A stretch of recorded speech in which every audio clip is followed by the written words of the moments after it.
Туугандар, видео обращение ким онлайн окуйм, офлайн окуйм дегендерге видео кайрылуу. Көбүнчө баягы бизге комментарийден көп жазат. Кайсыл жерде окутасыңар? Анан онлайн окусак болобу деп. Кыргызстандын ичинде адамдарга негизи онлайн форматта окутпайбыз. Башка өлкөлөрдөн чалгандарга онлайн окутуп атабыз. Мисалы Россиядан, Туркиядан, Америкадан көп жерлерден жазышат. Алар бизге келе албайт, ошон үчүн айла жок онлайн окутабыз. Онлайн мисалы жеке окутканда акча окутабыз, мындай видео форматта тапшырмалар бизге тапшырылып, ушинтип окуган балдар бар, бекер окутабыз. Башка мамлекетте болобу, онлайн дегенде мындай болот туугандар. Мисалы биз азыр мына сабакты өтөбүз и буну биз YouTube'га жүктөйбүз. Ошол жүктөлгөн видеолорду бизге өзүнүн түшүнгөнүн видео форматта тапшырат. Машинадан көрсөтүп, мына сиз айткан нерсе бул жерде мындай кылып текшеребиз, мындай кылабыз деп ошол видеодогу түшүнгөнүңөрдү WhatsApp'та мага таштайсыңар, мен жообун айтып турам. Ал таптакыр бекер. Онлайн окуйм дегенде күнүнө WhatsApp аркылуу 1 сааттан, 2 сааттан видео форматта сүйлөшүү багытында өтөт.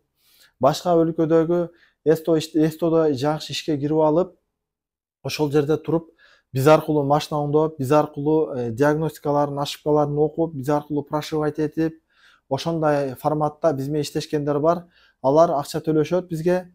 Алар бизге айына акча төлөп, ошол качан өзү болду кылганга чейин иштеше берет. Ал башкача формат. Деги эле Кыргызстандын ичинде туруп, башка жактарда бизге келбей эле видеолор аркылуу сабак кылган балдарга алар ошол видеолордун результаттарын, өзүнүн түшүнгөндөрүн видео форматта бизге таштап, биз аларды текшерип, булардын баардыгы бекер кетет. Анан эгер бизге келип туруп, бизде практически окуйм дегендерге биз бул жакта жума күнүнөн башка баардык күндөр иштейбиз. Саат 9-дан 6-га чейин практически көрсөтүп үйрөтөбүз. 6-дан саат 8-ге чейин теория сабактары болот. Бул жакта чертеждору, анан кийин эгерде видео форматта болсо, видео форматта максималдык түрдө түшүндүрүлөт. Бул жакта атайын мугалимдер бар. Андан кийин окуу 3 ай болот. 3 айдын ичинде автоэлектроника, инжектор, диагностика профессионалдык деңгээлде үйрөтүлөт. Эгерде кимдир бирөө чип боюнча ачкыч жасоо кесиби, ошо ичиндеги эле чип жасоо, анан кийин же болбосо чип тюнинг деген, прошивка кылып, деги эле ошол прошивка менен иштейм дей турган болсо, алар 3 айда үйрөнгөнгө болбойт деп эсептейм. Себеби ал өтө көп практика талап кылат жана өтө чоң акча талап кылат аппараттарга.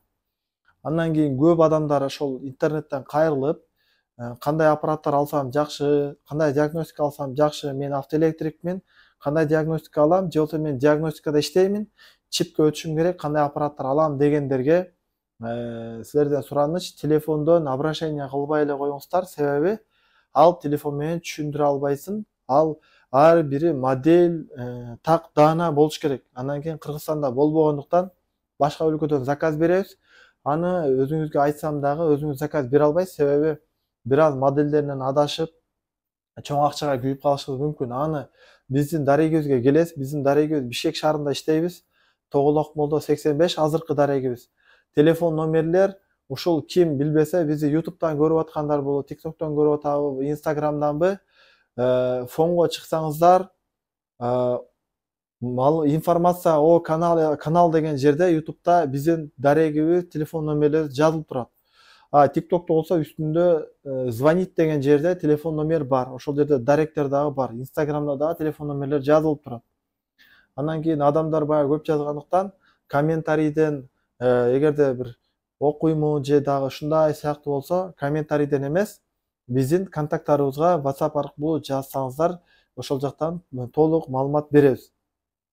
Андан кийин анча-мынча баягы комментарийлерге жооп бере албай калып, ошол комментарийлерде көбүнчө ремонт боюнча көп сурашат. Комментарийлер кээ бирки TikTok'та комментарийлер өчкөн. Ал жактарда мен ошол айтып суранат элем, комментарийде машинанын ремонту боюнча кайрылбаңыздар. Себеби көп адам кайрылгандыктан баардыгына жооп бере албайбыз. Анан кимдир бирөөгө ошол текебердей болуп көрүнүп калышы мүмкүн. Ошон үчүн туугандар, биз бирбиз, алды башка үйрөнүп аткан адамдар көп. Ошон үчүн мен колуман келишинче жаңы жаштарга ушул менин кесибимди үйрөнөм деп аткан инилериме, келечектеги электронщиктерге мен колуман келген нерсени үйрөтөм. Бекер деле ушунча жыл үйрөтүп келе атабыз. Акчага дагы үйрөтөбүз. Эмне үчүн акча аласыңар?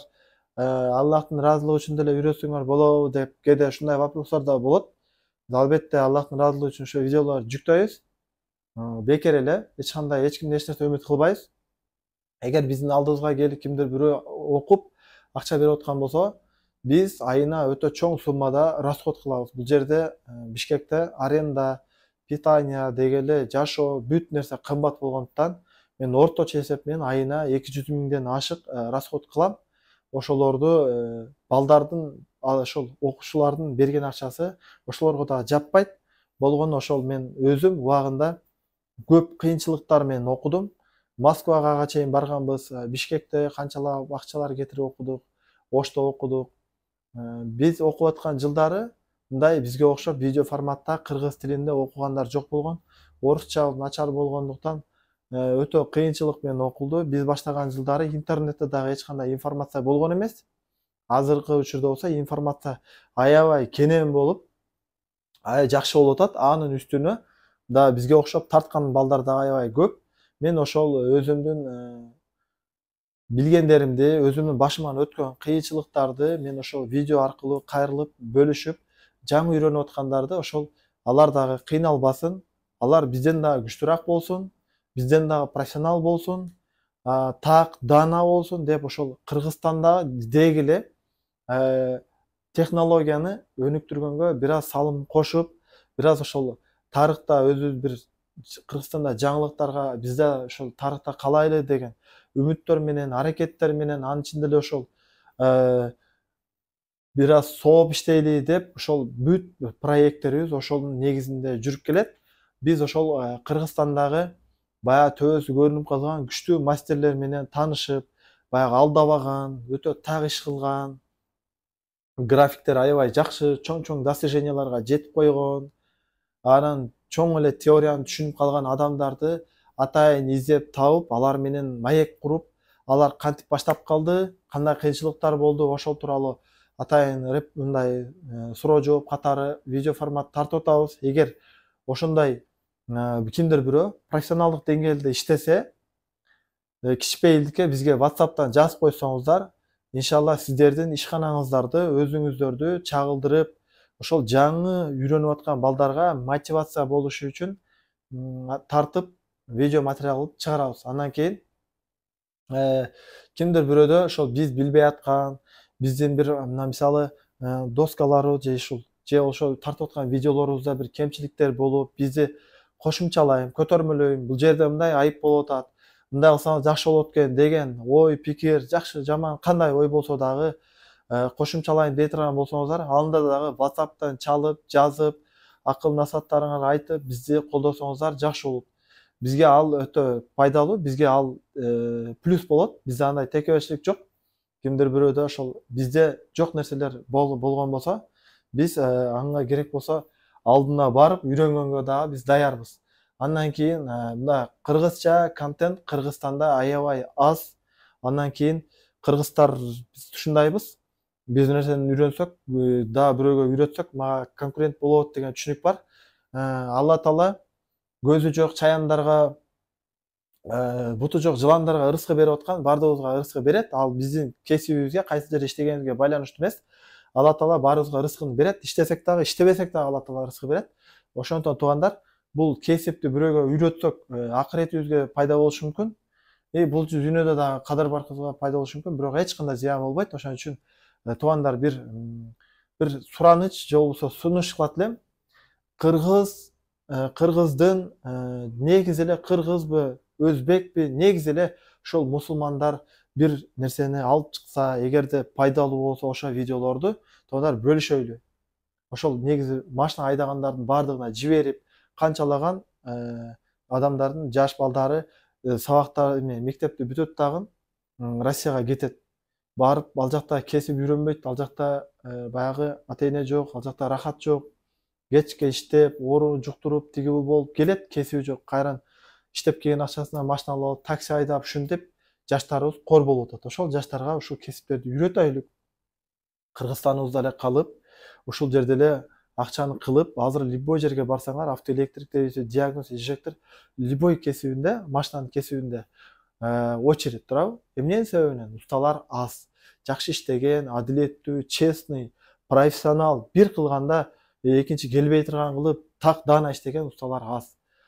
Негизи усталар алдабайт. Ал баягы билим деңгээли аздыгынан, дагы ушул нерсенин айынан эле бир аз чозулуп кетет, бир аз жалгандай болуп калат. Бирок бизде Кудайга шүгүр, биздин усталарыбыз көп эле баары честный. Бирок баягы ошо билимдин аздыгынан, баягы ошол технологияны түшүнүүгө аздыгынан бир аз түшүнбөстүктөр болот. Ошон үчүн баягы текеберчиликти жок кылып, жаштарыбызга таратып, мындай окуу болуп аттыр, катышкыла деп бөлүшүп, лайктардан басып, жакпаса дизлайктардан басып, ошону колдойлу. Кыргыз контенттерди деги эле ошол кыргызча сүйлөп чыгып атканбы, өзбекчеби, негизи кайсы тилди түшүнүп аткан болсоңуз колдойлук. Себеби бардык нерсени, мисалы Mercedes деле биринчи чыкканда жыгачтан дөңгөлөктөр менен чыгып, азыркы деңгээли кандай? Бардык эле машиналар биринчи чыкканда мотору жок чыгып, кийин арзаган мотор коюп, 2 цилиндр болуп, 4 цилиндр болуп, ушинтип өнүгүп отуруп, азыркы 21-кылымда машиналар эң өнүккөн нано технологияларга кирди. Дүйнөдөгү эң татаал технологиялардын бири бул ошол машиналар болуп эсептелет. Ошол машиналарды чогуу үйрөнөйлү. Азыр ушул контенттерди колдоп бериңиздер, иншалла, бөлүшүп бериңиздер. Азыр биз ушу арадан 5 жылдан бери сабактар кылып келебиз, бирок биздин просмотрлар 500гө дагы жетпейт да. Бизге болсо мотивация жетпейт. Мисалы, азыр биз канча сааттарыбызды монтажга кетирип, видео тартканга кетирип, ошолордун бардыгын тартып киргизебиз, бирок просмотрлар 100гө жетпей, 200гө жетпей. Биз ошон үчүн видео тартканыбыз келбейт да. Бизге bundan акча деле түшпөйт, реклама деле түшпөйт. Биз болгону ошол ушул маалыматтарды кимдир бирөө алып калсын деп ошол аракет кылабыз. Ошондуктан туугандар, кызыгабызбы, кызыкпайбызбы, видеолорду бөлүшө берели. Кимдир бирөө сиз кызыкпасаңыз, сиз бөлүшкөн адамдарга пайда берип калып, ошо менен ырызкысын таап жесе, сизге сооп болот, айткан бизге сооп болот. Ошондуктан туугандар, баарыбыз сооп ишке аракет кылайлы, бөлүшөйлү, бири-бирибизди колдойлу. Туугандар, баарыбыз чогуу өнүгөбүз. Азыр не только азыр биз орустардын эле видеолорун көрүп, американцтардын видеолорун көрүп эле жүрө бербейбиз. Биздин мына Кыргызстанда жаштарыбыздын 70%, 80% орусча билбейт. Но Бишкек шаарда, Жалал Абад шаарда, Ош шаарда же Нарын бүт чоң шаарлардагы жаштар орус мектепте окугандар эле орусча билбесе, биздин региондо в основном мына мен канча жылдан бери балдарды окутуп келем, көбүнчө эле орусча таптакыр эле билбейт. Ошон үчүн кыргызча контентти бөлүшөлү. Кантип машинаны оңдойбуз, кантип түшүнөбүз. Анан кийин машинаны негизи эле окуш үчүн мына ким мектепте окуп аткан болсо, мен мындай совет катары айтат элем, англис тили менен орус тилин өтө көңүл буруңуздар. Математика кандай важный болсо жашоодо, ошол англис, орус тилдери дагы өтө важный. Себеби дүйнөнү менен сүйлөшөм десеңиз, дүйнө менен бизнес кылам десеңиз, баары менен тил табышам десеңиз, англис тилин билишиңиз керек. Деги эле Орто Азияда орусчаны билбесеңиз, бул деген бүт азыркы бүт, мисалы, бир буюм алсаңыз дагы анын түшүндүрмөсү орусча. Бир продукт алсаңыз дагы анын түшүндүрмөсү орусча. Ошолорду түшүнүш үчүн болсо дагы орусча, англисчеге өтө жакшы маани берели. Бүт эле машина болобу, телефон болобу, баары орусча болот. Ошондуктан туугандар, бардык нерсени баштан баштайлы. Ким мектепте окуп атат, мектепте жакшы көңүл бурайлы. Анан көп адамдар мындай суроолор берип атат акыркы күндөрү. Мен иштейм, бир жерде семья багам, мен бир жерде окуйм, колум бош эмес, кечинде сабактарга барсак болобу дейт. Туугандар, бизде күндө саат азыр кышында 5тен баштап 7ге чейин, жазында 6дан баштап 8ге чейин сабактар болот. Булар платный, бирок азыраак суммада полный теория өтүлөт. Машинаны 0дон баштап бардыгын түшүндүрүп, 1 ай эмес, 3 ай бою болот. 3 ай бою. Ошондо бир жумада 6 күн сабак болот. Келип, катышып, пайдаланып калыңыздар. Себеби биз өзүм негизи буну $1000 айына төлөп окуганбыз. Ошондуктан азыр биз ошондой акчаны башка мамлекеттерге барып төлөп келбестен өзүбүздөн эле окуп үйрөнсөңүздөр болот. Өтө чоң мүмкүнчүлүк. мен мисал катары айтып кетейин. Мынакей Алматыда сабактар жүрүп атат, Москвада сабактар жүрүп атат. 10 күнүнө 100 000 сом төлөнөт. Туугандар, бул өтө чоң сумма. Эми ошондой чоң суммага 10 күндө адам эч нерсе үйрөнбөйт. Бирок туугандар, бул негизи эле электроника өтө кымбат окутулат. Анан кимдир бирөөгө биз арзыбаган акчаны айтсак, чоң акча экен дейт. Албетте кимдир бирөө үчүн баягы 20 000, 30 000 зарплата алган үчүн, ал адамдар үчүн ачык эле айтып коеюн, бир айына 15 000 сомго окутабыз. Практически окутканда. Ошол адамдар аябай кымбат экен деп айтат, бирок бир айда ал негизи ал адамга биз жумшаган убакытыбыз, биз иш кылбай ошо менен ээрчип артында жүргөнүбүз, өзүбүз иш кылбай. Ал биз короткон убакыт, акчалар үчүн ал акча өтө мындай аздык кылат. Бирок биз ошол азыр жаңы жаштарга шарт түзүп берели деп өтө чоң ишкананы алганбыз. Ал ишканада дагы бүт расходниктер бар. Жада калса ушу класстагы бүт нерселер эле канча $1000 ашык расход кылганбыз. Ушул жөн эле видео тартыш үчүн. Андан дагы сырткары, андан ошол жакта жылуудоо маселелери, айтор маселе көп. Ал акчалар ошол жерде арендаларга да жаба албайт. Ошон үчүн туугандар, бир аз курбанчылык кылабыз, бир аз убакыт кетиребиз, бир аз бул жакта суукта жүрүп коебуз. Бирок ошо менен 11 жыл мектепте окуп атабыз. Аны көңүлгө албайт, бирок 3 ай дегенде 3 ай аябай көп экен, мени бир айда үйрөтүп кой, бир жумада үйрөтүп кой деген бир туугандарыбыз да чалып атат. Мен ошо айта кетет элем.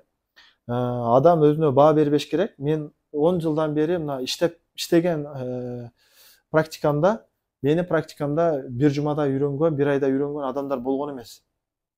Ал адам зейнине байланыштуу эмес, адам любой эле адам өтө секин запись кылат. Ошондуктан 3 айдагы өтө аз. 3 айда аз эле машинаны көрөсүз.